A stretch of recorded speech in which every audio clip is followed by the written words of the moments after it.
Bueno, pues vamos a orar, ¿vale? Vamos a colocar la palabra en manos del Señor. Señor, te doy gracias, Padre, por este momento. Gracias por esta oportunidad que tú nos das de compartir, de recibir tu palabra. Seas tu Espíritu Santo tomando el control, transmitiendo con tu poder a los corazones de cada uno de nosotros, haciéndonos entender y comprender qué es lo que tú nos estás hablando, Padre. Llévanos a ese lugar que necesitamos, Padre eterno, que solamente tú nos guías. Gracias en el nombre del Señor Jesús. Amén y amén. Bueno, les voy a pedir que por favor abran sus Biblias en Santiago 2, en el versículo 14.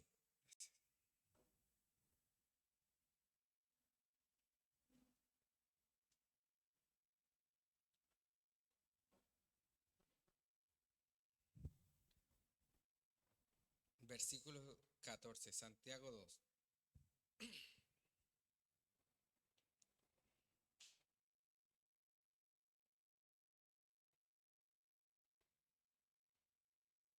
¿Ven?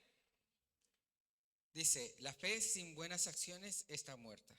¿Vale? Vamos a leerlo. Dice, amados hermanos, ¿de qué le sirve a uno decir que tiene fe si no la demuestra con sus acciones? ¿Puede esa clase de fe salvar a alguien? Supóngase que ven a un hermano o a una hermana que no tienen que comer ni que vestirse. Y uno de ustedes le dice, adiós, que tengas un buen día, abrígate mucho, aliméntate bien, pero no le da ni alimento ni ropa. ¿Para qué le sirve? ¿Cómo pueden ver, la fe por sí sola no es suficiente, a menos que produzca buenas acciones? Está, está muerta y es inútil. Ahora bien, alguien podría argumentar, algunas personas tienen fe, otras buenas acciones, pero yo les digo, ¿cómo me mostrará tu fe si no haces buenas acciones? Yo les mostraré mi fe con mis buenas acciones. Tú dices tener fe porque crees que hay un solo Dios. Bien hecho. Aún los demonios creen y también tiemblan aterrorizados. ¡Qué tontería! ¿Acaso no te das cuenta de que la fe sin buenas acciones es inútil? ¿No recuerdas que nuestro maestro antepasado Abraham fue declarado justo ante Dios por sus acciones cuando ofrendó a su hijo Isaac sobre el altar? Ya ves, su fe y sus acciones actuaron en conjunto. Sus acciones hicieron que su fe fuera completa.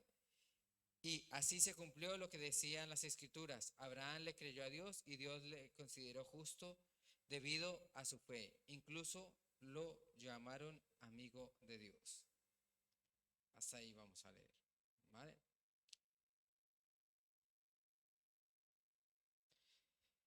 Vale, lo primero que dice aquí y la pregunta es, ¿nosotros creemos en Dios?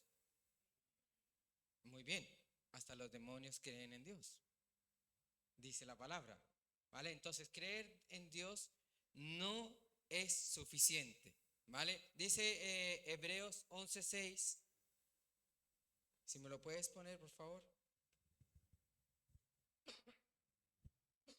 Dice, de hecho, sin fe es imposible agradar a Dios. Todo el que desee acercarse a Dios debe creer que Él existe y que le recompensa a los que le buscan con sinceridad, ¿vale? Dice que lo primero que nosotros debemos, la primera condición para acercarnos a Dios es creer que Él existe, ¿vale? Nosotros no vamos a conocer a Dios si nosotros no creemos que Él existe. Para Dios no es agradable que nosotros nos acerquemos o intentemos si tenemos duda de que realmente Él existe. La primera condición que Él pone es que nosotros estemos seguros que Él existe. ¿Vale? Entonces, después de que nosotros empezamos a saber de que Dios existe, ya podemos acercarnos a Él. Y cuando nosotros nos empezamos a acercar a Dios, empiezan a producirse cambios en nosotros. Y eso es lo que se llaman las obras. ¿vale? Cuando nosotros empezamos a tener la comunión con el Señor, empezamos a ver cambios en nuestra vida, tanto espirituales como naturales, ¿vale? Los discípulos cuando empezaron a andar con Jesús, unos eran pescaderos, otros cobraban impuestos, tendían distintos oficios, distintas vidas, pero ¿qué pasaba? Cuando se convirtieron y empezaron a seguir a Dios, aparte de sus cambios de dejar su trabajo, empezaron a cambiar su forma de pensar. ¿Por qué? Porque ellos estaban acogidos a la ley de Moisés, ellos a la ley judía, y entonces vino Jesús a cambiarlo todo. Y empezó a hablarles del amor, de que nosotros no teníamos que pagar mal por mal, sino que pagar el mal con bien, que empezara a decir que nosotros teníamos que amar a nuestros enemigos, y entonces todo ese tipo de cosas empezó a romper el pensamiento que tenían los discípulos en ese momento. Entonces los discípulos empezaron a cambiar. ¿Por qué? Porque tenían la comunión con Dios. ¿Vale? Entonces, si tú no tienes comunión con Dios, tú no vas a cambiar. ¿Vale? ¿Cuándo empieza a dar fruto las personas? Cuando están en comunión con el tallo o el árbol que es Dios. Si nosotros nos apartamos de Dios, no vamos a dar frutos. Entonces, de nada vale que yo diga, yo soy cristiano, yo tengo fe, porque si en mí no está dando frutos, esa fe es muerta. No lo digo yo, lo está diciendo la palabra. ¿Vale? Ponme el 2:17. Santiago 2:17.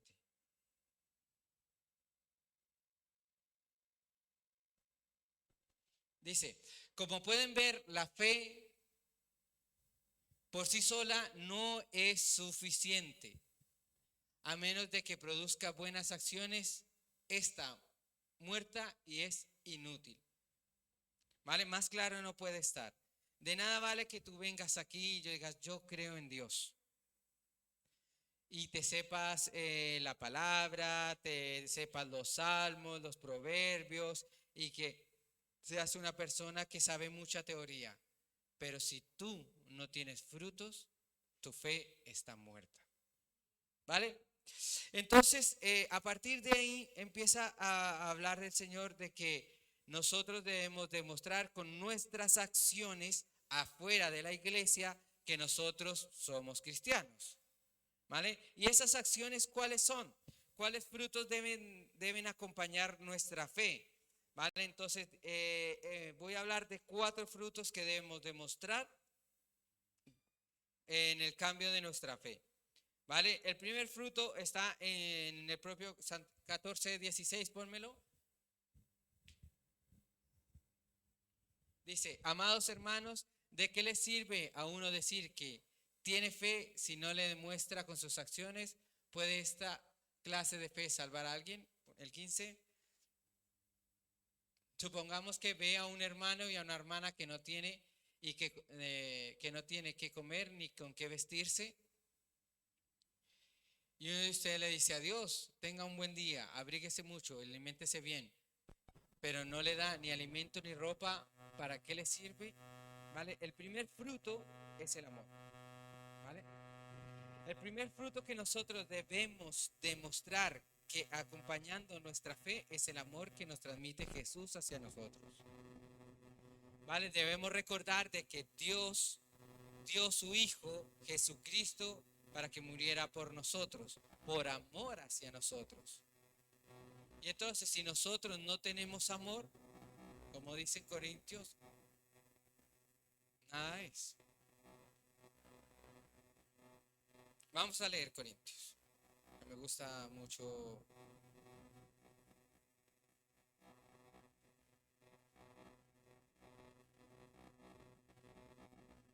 Está en 1 Corintios.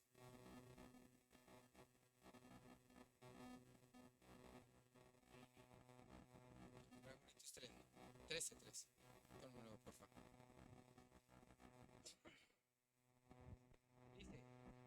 Dice, Si yo pudiera hablar de todos los idiomas del mundo y de los ángeles, pero no amar a los demás, yo solo sería un metal ruidoso y un címbalo que resuena. Si tuviera el don de profecía y entendiese todos los planes secretos de Dios y contara con todo el conocimiento, y si tuviera una fe que me hiciera capaz de mover montañas, pero no amara a otros, yo no sería nada. Vamos a dejarlo ahí. ¿Vale? Lo deja muy claro. ¿Vale? Puede que tú seas un profeta, puede que tú tengas mucha palabra, tengas la revelación de Dios, puede que tengas el conocimiento enorme y la fe para mover montañas, pero si tú no tienes amor, no vale de nada. ¿Vale? El primer fruto de la comunión con Dios es el amor. El primer fruto de la fe en Dios es el amor. Jesús empezó a decirle a los discípulos que nosotros deberíamos amar a nuestros enemigos y a ellos se les estalló la cabeza. ¿Cómo me estás diciendo que ame a mis enemigos cuando ellos son los que me persiguen? Y eso como que no cabía en la cabeza. Y cuando nosotros debemos decir aquí a las personas, cuando decimos es que nosotros tenemos que pagar el mal que nos hacen con bien, no lo podemos llegar a entender. Imagínate que alguien te pega un puño en la cara y entonces dice el Señor, pues tú tienes que poner la otra mejilla. Pero nosotros lo que queremos es devolver eso que nos están haciendo, tomar venganza con nuestras manos, que eso es todo lo contrario a lo que dice nuestra fe. Entonces, nuestra fe, si yo estoy diciendo, es que yo vengo a la iglesia, yo creo en el Señor, yo tengo que amar a aquellos que no me hacen el bien, como aquellos que me hacen el bien. Yo tengo que amar a mis hermanos que están aquí en la iglesia, amar a mis padres, amar a todos los que me rodean. El amor debe ser el primer testimonio de nuestra fe. Amén. Vale, el primer fruto debe ser el amor, ¿vale? Amar a nosotros y llegar al nivel máximo que es amar a nuestros enemigos. Porque no hay nada más bonito que poderle dar una oración a aquellos que nosotros odiamos. Imagínate una persona que tú no quieras ahora mismo, que te haya hecho daño. Y después tú tienes que ponerla a esa persona en manos de Dios y desearle el bien a esa persona. Ese es el nivel de fe que quiere que nosotros tengamos con Dios. Amén. El segundo es el fruto del cambio. ¿Vale? El Señor nos admite tal como somos. ¿Vale?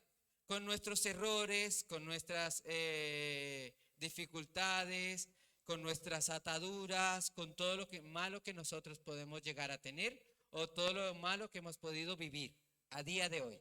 Él nos quiere así. ¿Vale? Pero Él no quiere que tú te quedes así. ¿Vale? Nosotros tenemos que tener un constante cambio para con el Señor.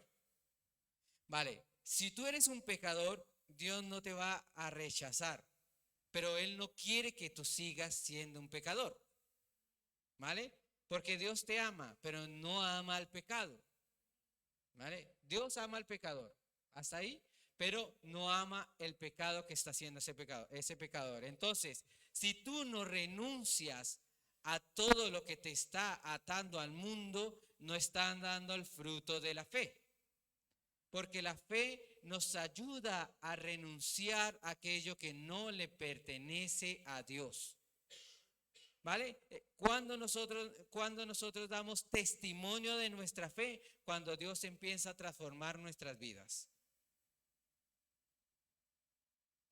Dice que la palabra que nosotros somos nueva criatura en Cristo.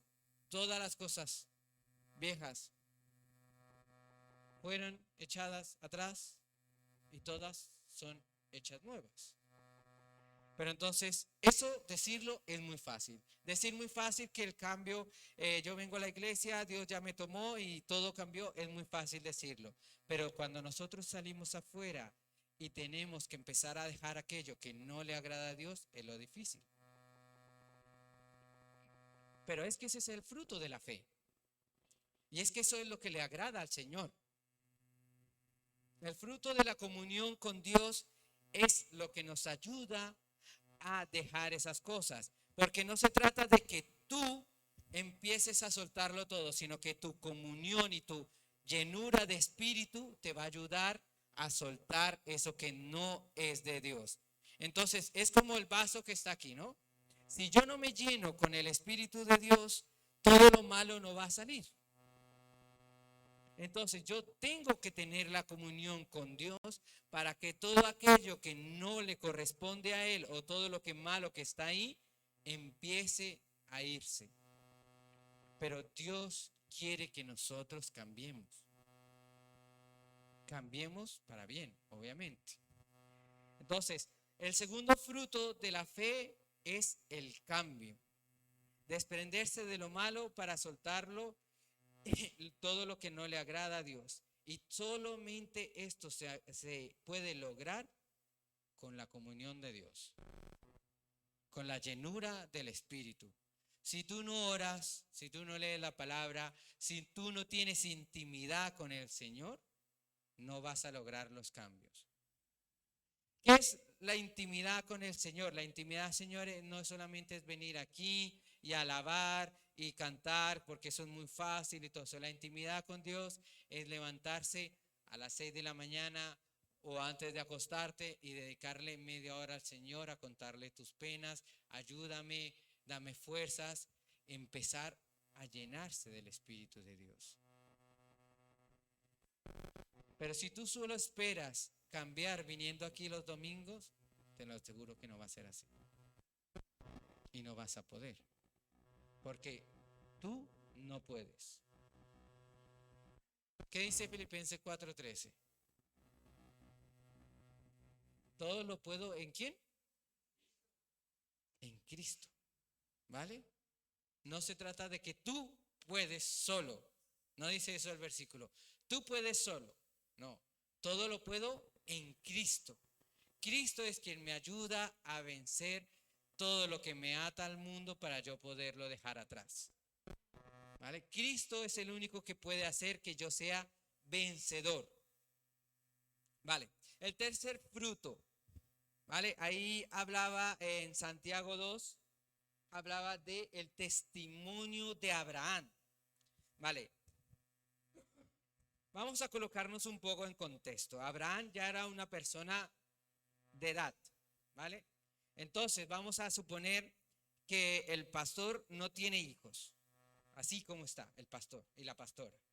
Y de pronto le llega un profeta y le dice, tranquilo, usted va a tener descendencia, así como está ahora.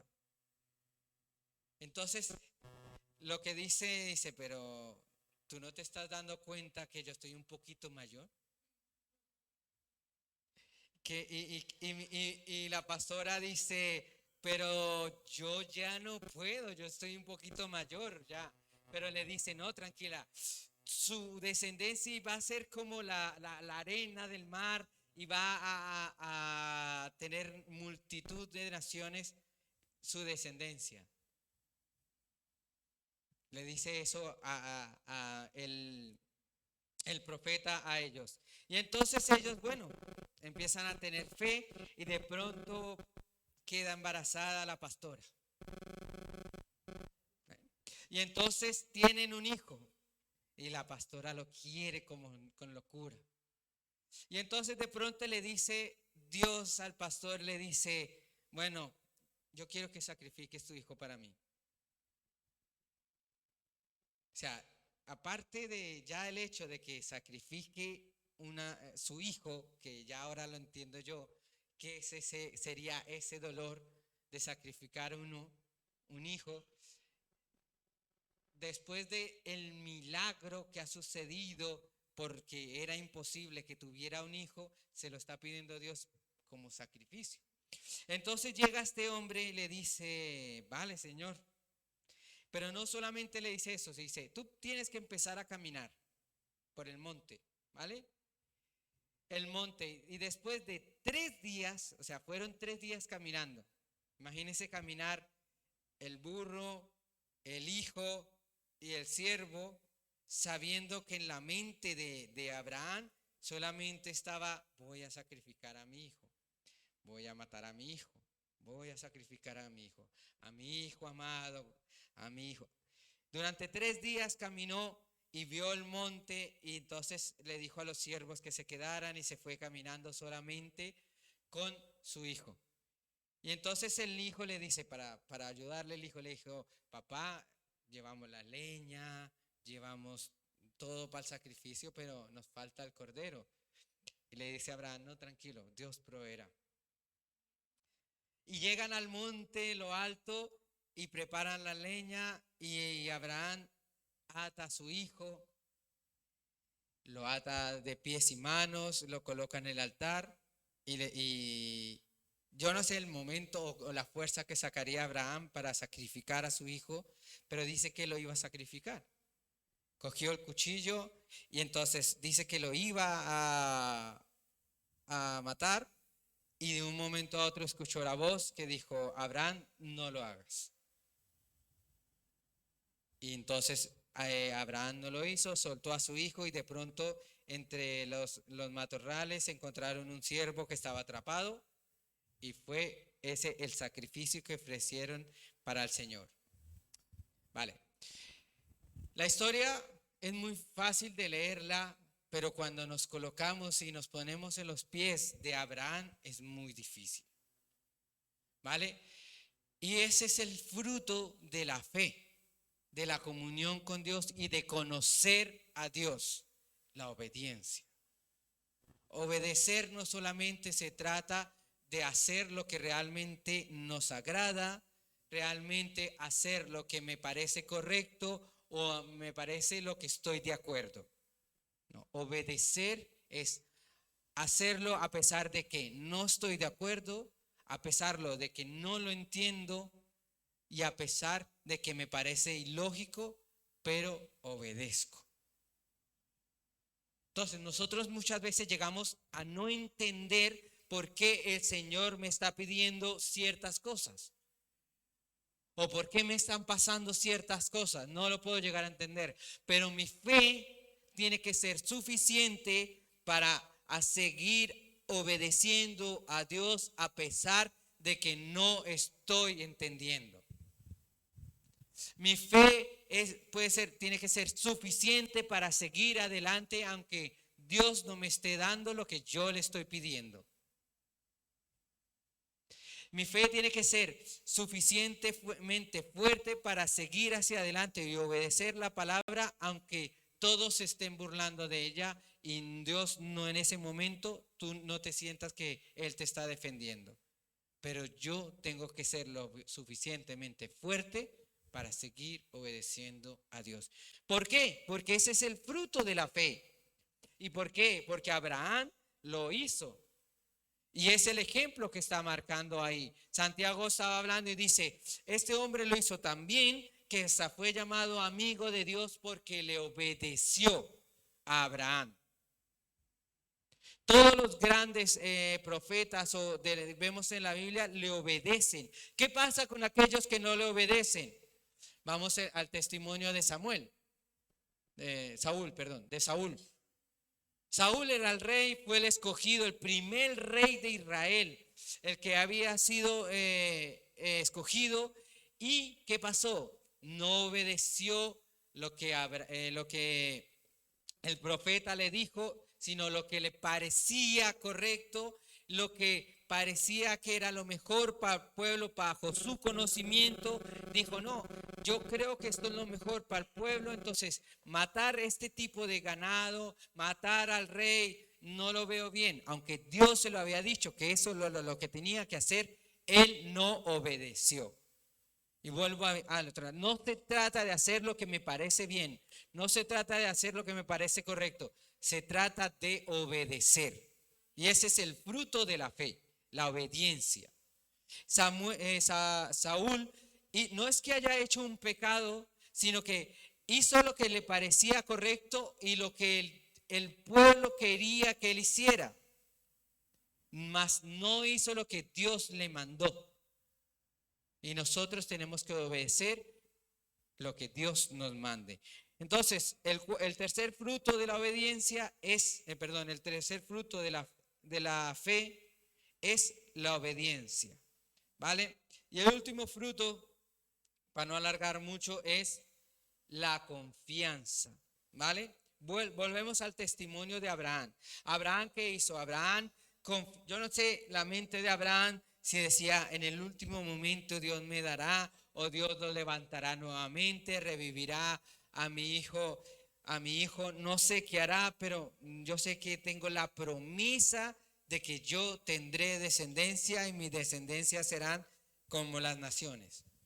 Esa era la promesa que tenía Abraham. Entonces, nosotros debemos confiar aunque nuestra promesa parezca muerta. Porque Dios tiene el poder para revivir, Dios tiene el poder para actuar, para cambiar todo en último momento, como lo hizo con Abraham. No solamente le salvó a su hijo, sino que aparte de eso empezó a ratificar la promesa que dijo ahí en Génesis 22, si lo quieren leer. Después de esto dice que el ángel le dijo, volvió a decirle, tu descendencia será como la arena del mar, que no se podrá ni contar.